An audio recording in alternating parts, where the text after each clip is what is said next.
Good morning. My name is Dr. Elizabeth Williams, and I am happy to welcome you to our first generation conversations. I am joined today by an alumna, Dean Chris, and a student, Megan Robertson. Both are first generation, and I am also first generation. One of the things that we do in our department is look for ways to celebrate first generation students. And typically in the spring, we host a big reception. And in this moment of um, responding to a global pandemic, having a big reception wasn't possible. But we thought about, what do we like most about that reception? What is the value of that reception? And the value is really the conversations that students have with alumni. So we wanted to see, how can we still capture that energy that comes from students and alumni sharing their stories, particularly around their first generation experiences. And so we have created this 5-part series of conversations. And I'm excited to have Dean and Megan joining us today. What I'm going to do is I'm going to start with a question for both of them, and then I am going to let Megan take off with her own questions. But before we do that, I'd like to give both Dean and Megan a chance to introduce themselves. So Dean, would you like to start? Sure. So, as Dr. Williams had mentioned, I'm Dean Griss and graduated from CSU, speech communications degree, which I absolutely loved the opportunity in order to do that. When I found out I could actually major in it, I about lost my mind. And then luckily, as you saw from the slide, I now work within the corporate training space and had no idea that I'd be able to actually leverage my degree on a daily basis within the profession that I've chosen. So pretty exciting when it comes to that, and loving the opportunity to be here and help out any way that I can. Alrighty, hi, I'm Megan. I am a double major currently in English education and communications education. I actually added my communications degree last because I had no idea, like you said, Dean, that I could even major in how to teach people how to talk correctly and how to spot fallacies and all that kind of stuff in their speech. So I was over the moon about it and so excited. So I'm so happy to be here, and I'm excited to hear more first generation stories because it's hard as a first generation student. So I'm excited to hear more. Thank you both. So to get our conversation started today, I would love to invite you to reflect on the last 3 months almost. We've been in this moment of our organizations shifting to virtual spaces, kind of isolating from others, which is really challenging in different ways. So I'd like to invite you to spend a few minutes each reflecting on what communication challenges that you have faced during this moment. Dean, I'll invite you to start first, and then Megan, if you want to kind of share your thoughts, and then if you want to go ahead and start asking the questions you have for Dean. I'm going to go ahead and hide myself so it feels more like you two are just conversing with each other. So that's an intriguing question, because I've been asked that previously, through various hiring that we've been doing throughout the last couple months with new folks coming onto my team. And just for additional context, my team specifically is all learning professionals. We are 100% around learning delivery. So any class within Charles Schwab that gets facilitated, that's our world. And my team is spread out amongst 5 different locations. And so we were in a very unique position that as a leadership group, myself included, how we engaged, we were already operating in that space to a certain extent anyway, because with remote management, there was a lot of those types where you had to be a lot more deliberate in the engagement, the communication. But the cool part is there was different mechanisms in order to do that. So we've increased our frequency by leveraging the different platforms, whether it's different chat rooms that we leverage, direct IMs, email correspondence, making more deliberate time to connect in a one-on-one setting, even though it's over the phone or in a WebEx room, whatever it might be. We have to be a lot more deliberate than what we had been previously.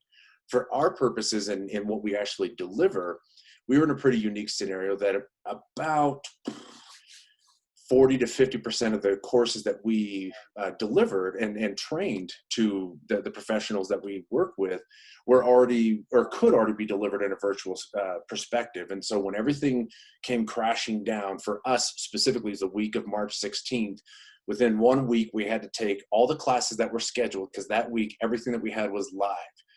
In 1 week, we transitioned from live to socially distant learners to 100% virtual, just from an acceleration perspective and for, safety and precaution purposes for learners.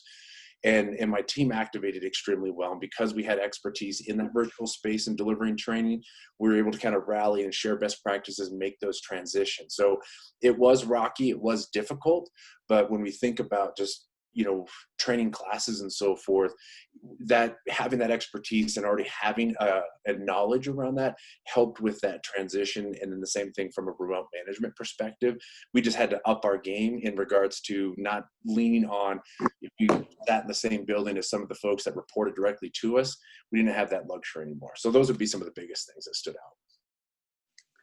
I'm so jealous that you had a nice, not easy transition, but that it was easier for you.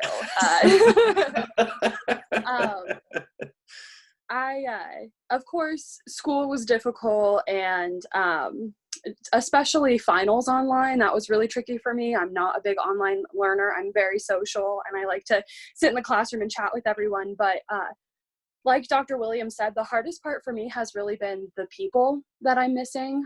My youngest brother graduated from high school this year, and so we had to miss his graduation, which is really a bummer, but we're excited that eventually we'll get to do something whenever everything reopens. And my partner's oldest sister is about to have her first baby, and so we have been so excited to see her. We got to see her right when she was barely pregnant at all, and then we got to see her in October, and so we are bummed that we're going to miss that as well. I feel like we're missing out on so many of the really fun experiences that you get to be in person, but honestly, at this point, it doesn't matter if I meet this baby over FaceTime for the first time. I'm not going to love it any less. So I'm right there with you. It's difficult, but it's manageable, and it's totally going to be good once we figure it out. Absolutely. You'll enjoy it that much more. Exactly. Yeah. So if we're going to jump into my questions now, I think. Let's do it. Yeah. Perfect. So my first question was, what made you come to CSU? That's my favorite question to ask anyone. Well, it feels kind of weird admitting this out loud, but I can sum it up in 2 words: Greg Myers. And I don't know if you're familiar with him, but if you've gone to any football games, he's number 2 and he's on the wall out there. So when he won the top DB award in 1996, that caught my eye, because at the time I was living out in Indiana, went to high school out there. And when I saw him, I'm like, Colorado State, never heard much about it. And I was like, I'll look into it. And I've got family that lives out here in Colorado, and especially at the time, and everything was around CU. And I'm like, CSU sounds cool, but I mean, or CU, whatever. I've heard about it, but I haven't heard anything about the CSU place. Only school I applied to. Luckily, I got into it and haven't looked back ever since. So it's one of those like, as soon as it caught my eye, made the decision, they accepted me, and then off we went. That's incredible. Yeah, that's how I feel like a lot of the stories about CSU are. I sort of just stumbled upon it. My mom, I was so convinced that I was going to go to UNC because that's where all the teachers go. And so I was just super convinced. And then fall break my senior year, my mom was like, let's just go look at other schools. Let's just go see. Like, come on, it'll be fine. You can still pick UNC, but let's just go look at them. And I stepped foot on the oval and cried. And my mom said, yeah, okay, I think this is where you're supposed to be then. And from there on, that was it. I was ready to go. Mm-hmm. So I'm with you. I think it sort of sneaks up on you. And then as soon as you're set, there's no need to go back or even second guess yourself. Yep. I have so many questions that I want to know. I guess, so you said that you have family out in Indiana. What made you want to be a first generation student? Because it's really scary being the first one to do it. It wasn't until I was actually in school and getting close to graduate that it occurred to me. I'm like, oh my gosh, I'm going to actually be the first member of my family to actually go to college and actually get a degree. And, you know, I had the fortunate opportunity is, you know, throughout high school, I had some amazing friends, and as weird as it sounds, it was just the thing to do. Everybody's going to go to college. Everybody's going to go do their thing, and I'm like, well, yeah, that just seems right. You know, I mean, I don't know what else to do, but that just seems like the thing to do. And so I ended up applying. And even though, you know, where I went to school, I think when they announced where everybody was going, I want to say like 90% of the people that were going to college were either going to IU, Purdue, or Ball State. I mean, it was insane. And then there's me, myself, and then one other person that actually were going to Colorado State out of my graduating class.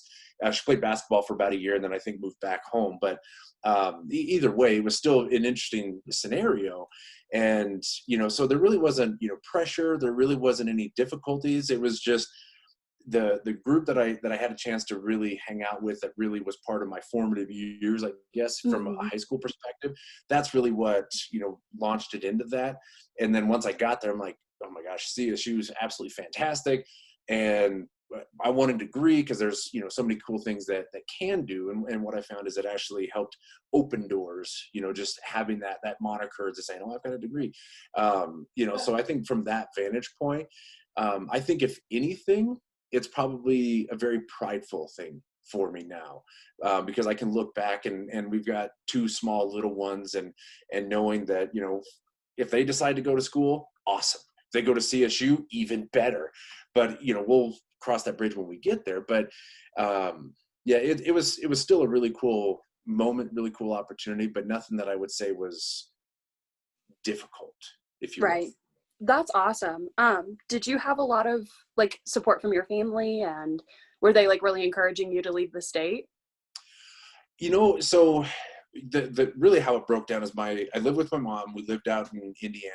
My dad lived out here in Colorado, and I thought, you know, I would always get along with my dad, and I'd visit and that type of thing. Was like, I just want to spend more time with him. So that was kind of so as soon as I thought of like Colorado State, that was kind of the additional deciding factors. I'd get a chance to spend more time with him, and, you know, that type of thing. And, you know, and I, you know, it's fairly fortuitous, if you will, only for the sheer fact that I only got about, let me see, about 8 years with him before he passed away. And he passed away 2 months before I got married. And so knowing that I made that decision resonated even more, because he was there for the graduation, and he was, you know, there for some of those that big moment.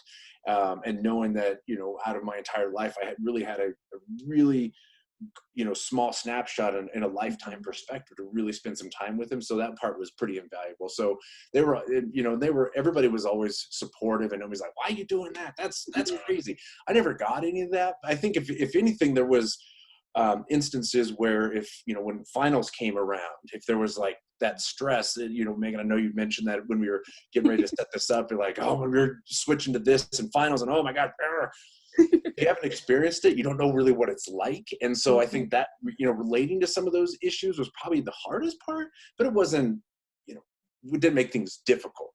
Right. Yeah, I totally understand. I've been sitting down with my brother who just graduated, and he was telling me he's always had a hard time in school. And so he's actually enlisting in the armed forces. He's not going into higher education. He's going to be a Marine. And so we are ready to be there with him. Yeah. And I remember he sat down and he was like, oh, I had to write a 2-page paper today. And I was like, I just got done writing 10 pages. Complain to me when you are on your 4th cup of coffee, 3 hours of sleep, and you're in the library for the 3rd time that day. Like, this is nothing for me. And it took me a minute to get back into the perspective of, wait, when I was in high school, 2 pages was a lot to write. And that was really crazy. And so I remember, and I think you're exactly right. It's just that experience that they don't have, that you can't understand it until you've been on your 4th cup of coffee, you're in the library for the 3rd time, covered in highlighter ink, and that's just the fun of late night cram sessions, and just the same way that I won't be able to experience what it's like to go to boot camp, and I think I'm okay with that one. So honestly, he'd probably say the same thing about my library experience. He'd be like, that's fine, you can hang out in the library, I'll go to boot camp, not a big deal. So what makes you most proud about being a first generation student? I know that you said it's really a prideful thing for you now. So what is it that? Oh man, that's a big question. It's really hard to put into words, so I'm sorry if I put you on the spot. No, I'm glad that you did. You know, and I think it probably goes back to just kind of how I'm wired as a person. I think knowing that, you know, I was the first to do something, you know, so within Schwab, we use the Gallup Strengths exercise, and so everybody goes through and completes the assessment and so forth. And competition is my number 3. And so knowing that that's up there on the list, and knowing that I was the first one through the wall, if you will, is pretty prideful. Of like, you can't take that away from me. Or you know, the other side of it though too, when my best friend who graduated from CSU lives out in California, we'd get together, and one of the big things that we always like to do is to get together for the CU CSU game. You know, and you have all the friends that they just grew up CU fans. They didn't go to CU, they just were fans. Right. And it's always that little knife that I love to say is like, well, my degree says CSU's, what does yours say? I know that's a jerk thing to say, but that's when you get to that high competition. So having that element feels kind of awesome too, especially when it comes to CU. Suck. But anyway. Oh man. Sorry, Dr. Williams. I know you're recording this, but I couldn't help it. That's awesome. No, and I totally agree with you. It's right up there.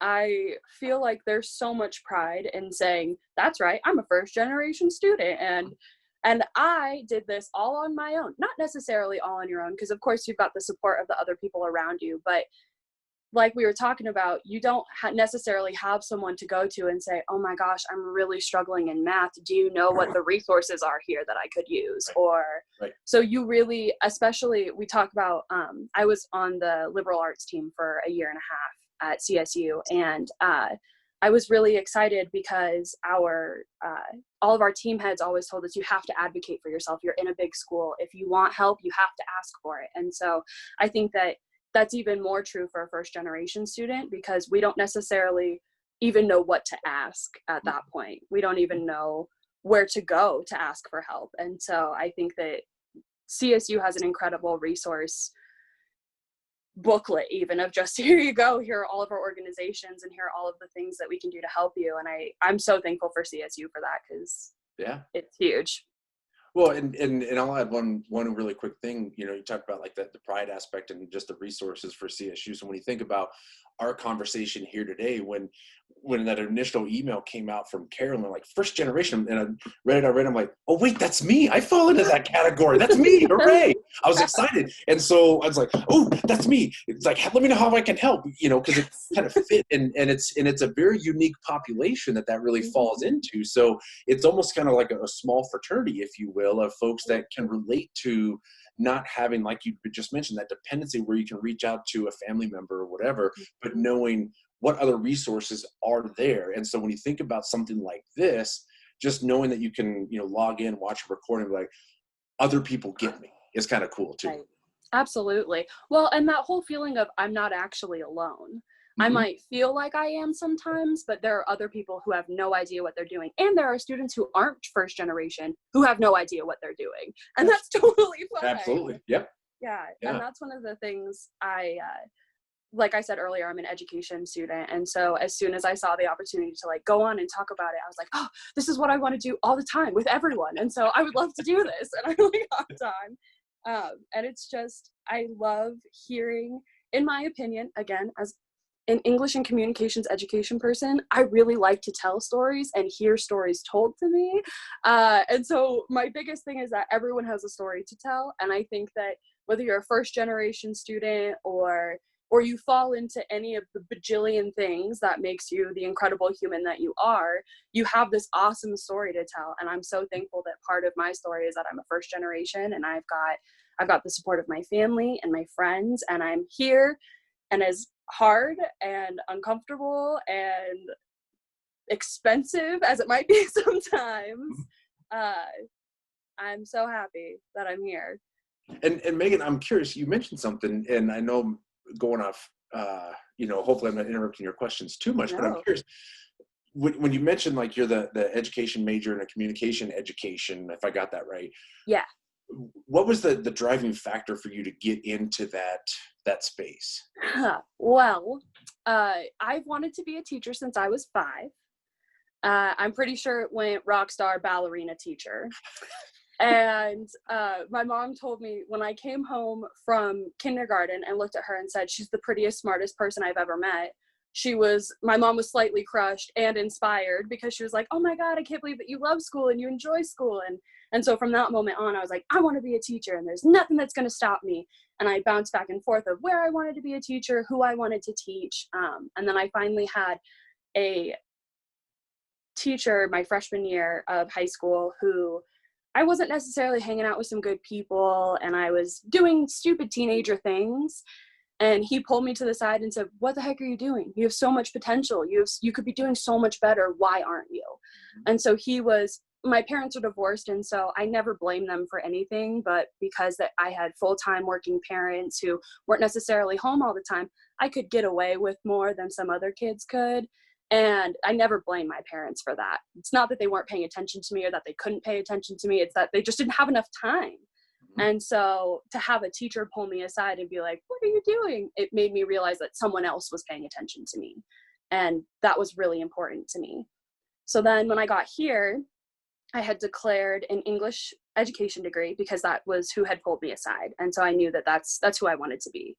And I took public speaking, and Andy Gilmore was my professor. He's a PhD candidate right now at CSU.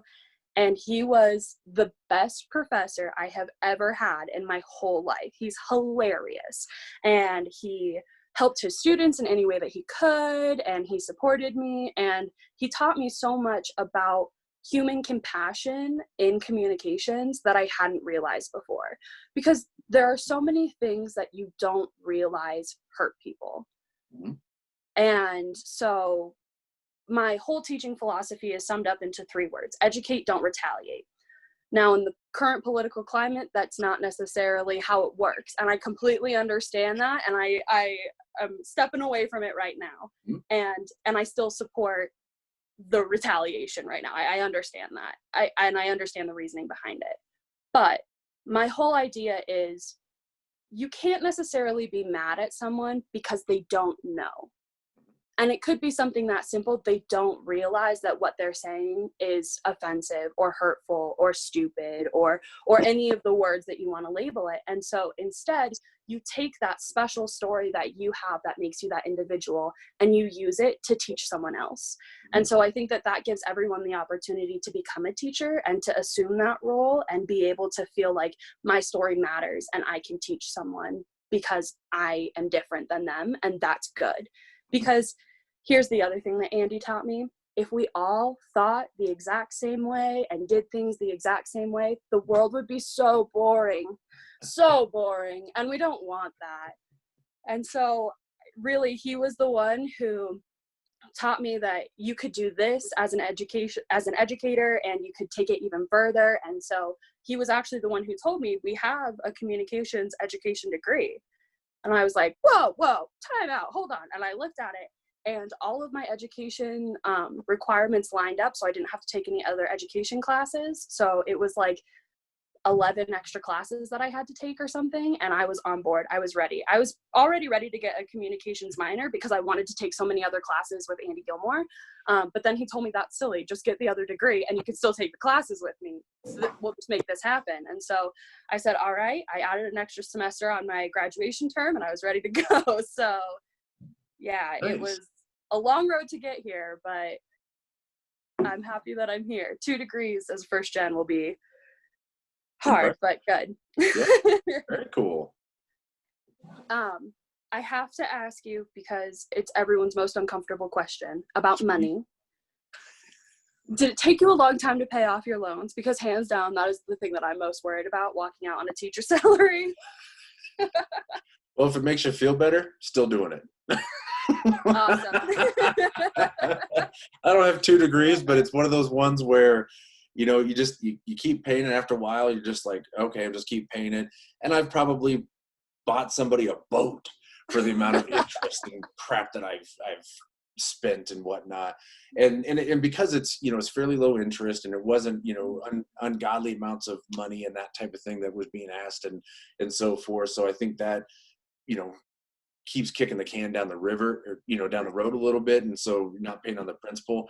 And, so it hasn't been as big of a priority on top of like other expenses and so forth. So I have to be getting close to this point. Let's just be honest. But at the same time, it hasn't been like I said, a huge priority, but I do want to like kick that sucker off and not have to worry about it, because I'm tired of buying other people's summer homes. Let's put it that way. Absolutely. Yeah, totally. And that's the thing that I always tell other first generation students, or other students who are really reluctant to go to college because they don't necessarily feel like they have the funding. And I feel like college is such an experience that I think that everyone deserves to have, because you make so many friends there. You learn so much, not just academically, but about yourself and about the world. And you get exposed to so many different opinions and ideas and places. And I think that, so I always encourage people, I'm like, just take out the loans. It's worth it. Just do it. And then you'll pay it off. You're going to get a degree and you'll get a job and it'll be perfect. Mm-hmm. And I know that's my optimism shining through, but no, I agree. It's a hard pill for me to swallow, because I know that I'm walking out into a field that doesn't pay very well, but it's worth it, in my opinion, all way. Yep. I love every second of it. And so I always tell people it's absolutely worth it. I would do it again and again and again if I had to.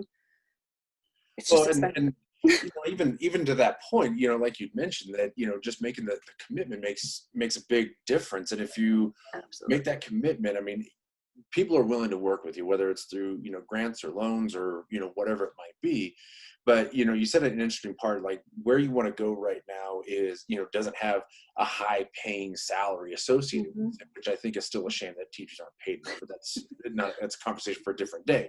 However, it's one of those things too, but because you have that degree, there's a lot of opportunities that opens for. So you may look at it and say, you know what, I don't want to be a school teacher anymore, whatever, grade or level that you want to teach.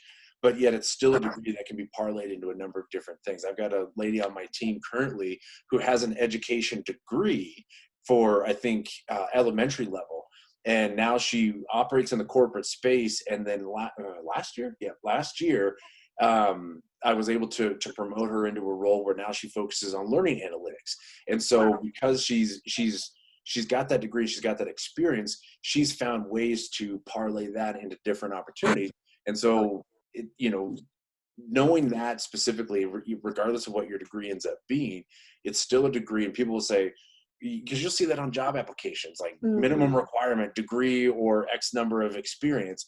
So the fact that at least get your foot in the door plays such a huge part into anything. And I'm saying that specifically when I'm looking at, all the hiring I've done throughout my career with different people joining my team, people that I've interviewed and so forth. So it makes a big difference. And in many cases, I might look to see if they have a degree, and if they have something interesting, I might ask them about it.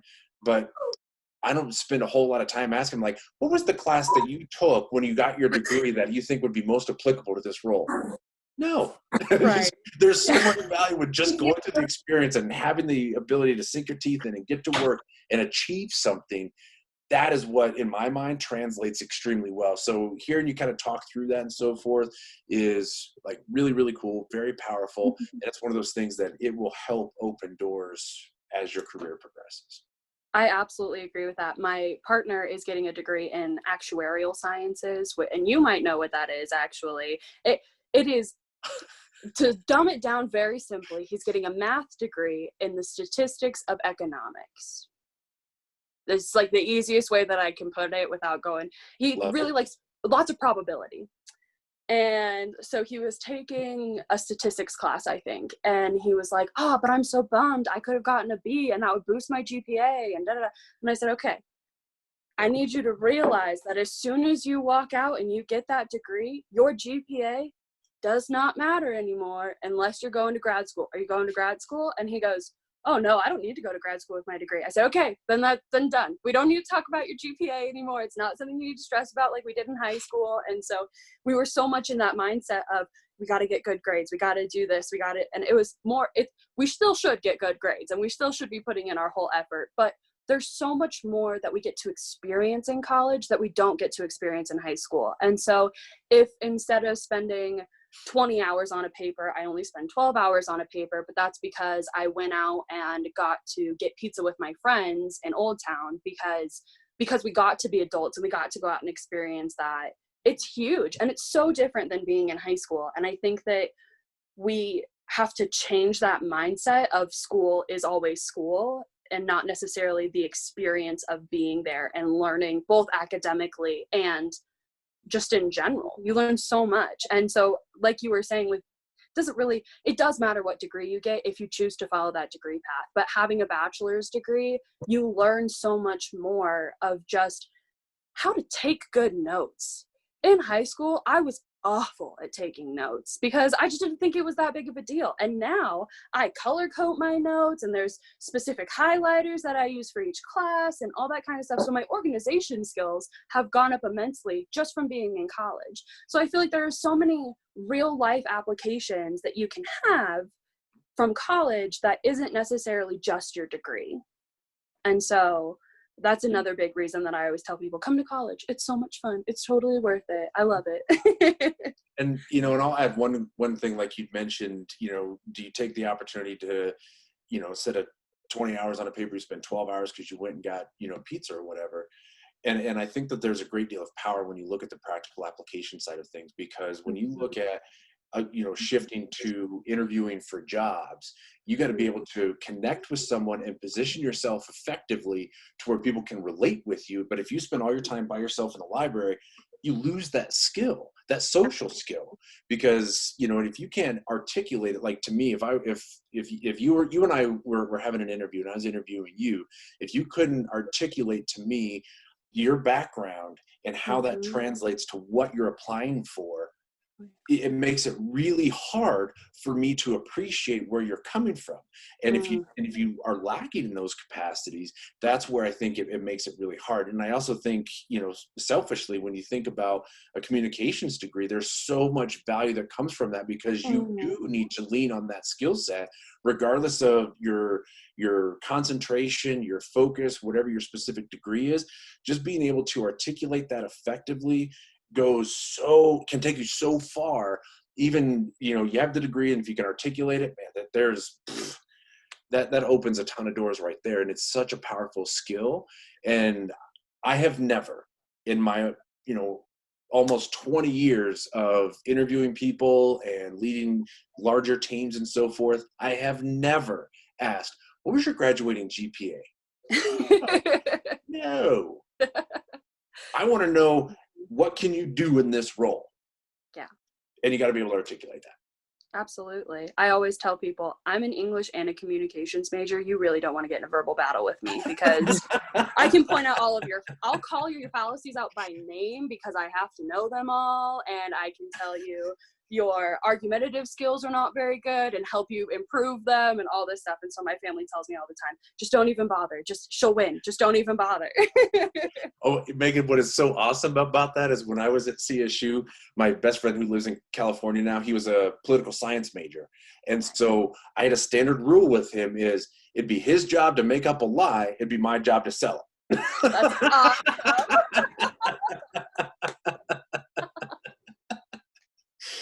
I love that. Oh, that's great. I have to find I work at the library too, so I have people from every field. I'll have to find a political science person who can help me figure out a lie that I can try to sell to everyone, just to see if it works. Totally. It's fun. It's a cool party trick. Dean, a minute ago, you said that if you were interviewing Megan, you wouldn't ask her what her GPA was. But I do want to give you a chance to ask Megan a few questions, if you have any, before we wrap up. So I'm just kind of going to shift the question asking over to Dean, if he has any questions he wants to pose to Megan. And I'm going to go ahead and hide myself again and let you all continue on. Well, and a lot of the questions we've already, touched on organically, up to this point. And so I guess, Megan, one of the biggest things that I'll ask from your vantage point, because if I were to think about this question coming right out of college, I don't know if I could have answered it correctly, even though there's no wrong answer, right? But you're getting ready to, because when do you graduate? Summer or spring? I'll be in the fall of 2021. Oh, okay. I knew it was coming up soon, but I couldn't remember exactly when. Yeah. You're getting close to that finish line. Hmm. What are some of the worries or fears that are starting to creep in as this finish line is quickly approaching, and you're making the transition, like, okay, I'm getting out of this safety net of school, Mm-hmm. and I'm gonna jump right into the deep end of the real world. Anything like that come to mind for you? Oh my gosh. Yeah, actually. So my partner and I, Paul, we've been together for almost 4 years now. We started dating our senior year of high school, and we were just talking about how our whole world was from when we realized that college was a concept, in the same way that you said, our whole job was to go to college and get a degree. That was it. That was just how we thought our lives were going to go. So we just planned for the first 21 years of my life to go to college and get a degree, and that's it. Well, now that that's almost done, I'm terrified because my whole life has been planning for this whole event to happen. And so now that I have been planning for this event, I don't necessarily know what my next step is going to be because I haven't been planning it for the last 20 years. And so I am terrified about what I'm going to be able to do because I want to be the best educator that I can be, and I want to go out and I want to change the world and I want to inspire students, but I'm still at the point where in my mind I'm there to help co-teach. I'm there to be a support. I'm not there the center of attention teaching these students all the time. And so I think that maybe once I get through my actual student teaching, it'll be a little bit better. But yeah, it's terrifying. And I think it's also hard because there are so many things in my life that are going to change once I get that degree. When I moved into this apartment, for the first time in my whole life, all of my things were in one place because I have divorced parents and I went back and forth since I was 7. And so for someone to say all of your things are going to be in one place until you move them, I was amazed. I was like, oh, what are we going to do? What if I get upset? Where do I go? I don't get to leave. I don't get to run away. And so that was a hard step for me initially. And now I have to go out and like find a house. It's not just an apartment with my roommate and my boyfriend. It's like a place where I'm planning on living and starting a life and build and spreading out my branches and growing roots and being in that community. And I'm so terrified of that commitment, which is so weird for me because I don't think that I fear commitment very much, but settling down in one place, that scares me because for my whole life, I have been not shuffled back and forth, but my whole life has been in constant movement. And so it's actually hilarious. My partner, his parents have been married for 34 years now. He's the youngest of 3. I'm the oldest of 3. We're almost exact opposites. He's studying math. I'm studying communications and English. There should be no reason that we make this work for 4 years. But he doesn't do well with surprises. He doesn't do well when when our plans change. That's just not how he goes. And I'm just like, yeah, that's fine. We need to change dinner. That's totally fine. Don't worry about it. And he's sitting there pulling his hair out. And so I think we balance each other really well. So it will help those difficult transitions and the fact that he's graduating a semester ahead of me because he's only getting 1 degree and I'm getting 2. There are a lot of things that are really scary to me, but I'm ready to handle them. I think because CSU has prepared me to be an individual and to be a strong individual. And that has been through the help of CSU and the people that I've met there in my family. And so I think that wherever we end up going after graduation, it will be okay. Question mark? Yeah, question mark. I'm excited and I am thrilled and I'm terrified and I am excited that it's still a year and a half 2 years away. I I feel like I can't pin down all of it yet because there's so much still that I have to do. And I feel like there are so many things that I got to do before I graduated. Like I got to go see my brother graduate, only I haven't actually gotten to go see my brother graduate. And I will get to meet this new baby, only I haven't gotten to meet this new baby yet. So I feel like there are so many other milestones that I am thinking about now that in my mind I can sort of just like push off the fact that eventually I won't be in this safe place anymore and I won't be comfortable. Well, I'll be comfortable, but in a different way. So for a really long answer to your question, I am terrified but excited. And I have a feeling if somebody would ask me that question when I was getting ready to graduate, I probably would have said the exact same thing or something very similar. So the other thing that I'll ask is, and where you took that question is a beautiful segue. So I appreciate that one. What if you were to think that, okay, you got brand new students coming into CSU and or CSU, the communications department, whether they're first generation or not, what would be advice that you would give to a new student coming in about, their journey or what to expect or, whatever? What advice would you offer? Okay, Dean, I'm going to let you in on a not so secret. I am obsessed with a TV show called Gilmore Girls. Okay. I have a tattoo of a saying from Gilmore Girls on my arm, like very mom, daughter, I'm obsessed. And there's this one point where the mom looks at the daughter and says, I never want you to not try something because you're afraid to do it. If you don't want to do it, that's one thing. But if you're too afraid to do it, that's not good enough. And so my best advice would probably be for incoming students to be brave and to know that there is a time and space for everything, and it's called college. And so to embrace this opportunity that they get, because not everyone has the privilege to go to college and not everyone has the experience of going to college. And so enjoy it and make friends and at the same time, I want every person to feel like they're at home.